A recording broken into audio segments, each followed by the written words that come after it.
We've all heard it before, and we all know it to be true. You wanted the best, you got the best. The hottest band in the world, Vinnie Vincent Invasion. No, but seriously, though, when is the Invasion going to get together again? Because the people want it. They want to see Vinnie Vincent, Bobby Rock, Dana Strum, and Robert Fleischman back together once again in all the regalia, the big hair, the suits, the stilettos. People love the Invasion. That first record was amazing. I know a guy, I've told the story a million times. His name was Hans. And I know him. He's a paraplegic now. And he's a really, well, not now. The whole time I've known him, he's a paraplegic.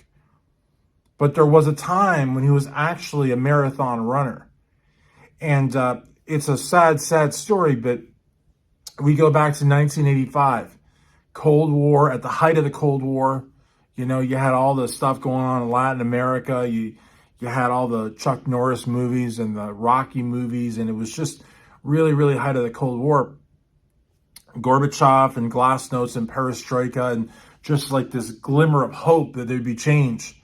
And there was Hans, and he was running in East Berlin, and a lot of the times, he was running from the Stasi, which is the secret police, because, they knew that he was a metalhead, and it was frowned upon to be a metalhead in East Berlin, you know what I mean?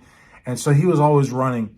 And he had heard that Vinnie Vincent, the former guitar player that saved Kiss, because they had heard about that in the Eastern countries, was coming out with a record, landed a huge deal on Chrysalis Records, an 8-album, $4 million deal. They heard all about it.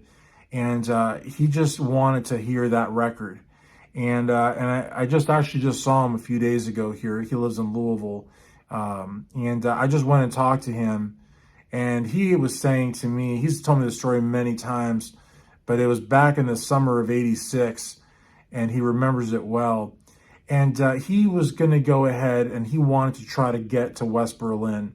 And he couldn't use the subway because he didn't have, credentials. And he was going to try to fly in somehow, but the airports are always heavily monitored. He had a disguise and everything he was going to try to use, and just nothing panned out. So he just said, F it, He wanted to hear that Invasion album. It was actually called The Invasion. A lot of people think that was the name of the band. No, it was actually the name of that first record, but it was such a monumental record that it left such an indelible effect on so many people that they just started calling the band the Vinnie Vincent Invasion.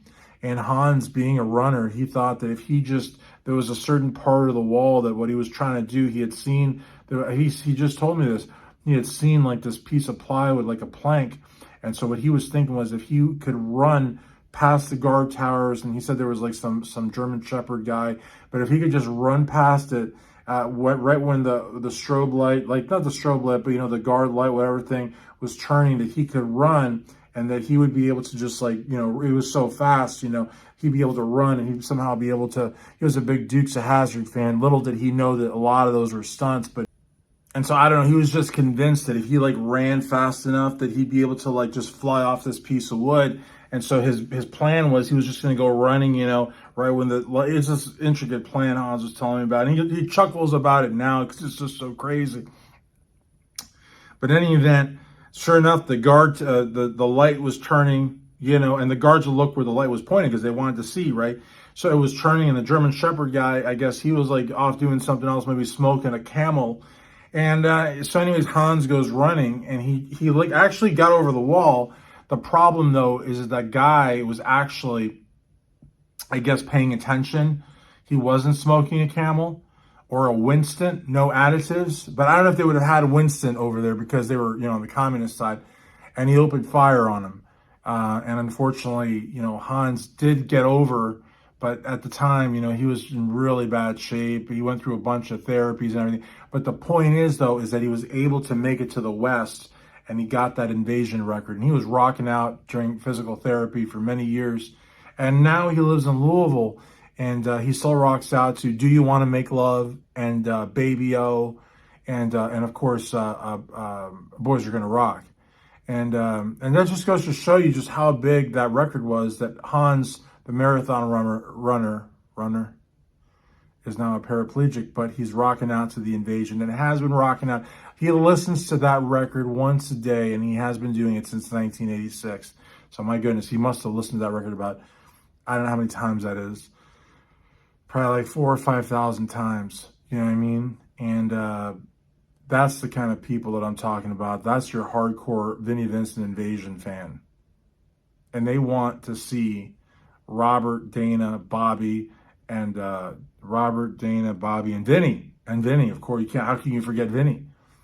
They don't want to see that other singer, though. I mean, that other singer just, every time I bring up his name, Hans has got to press the button to have them come and clean his pan.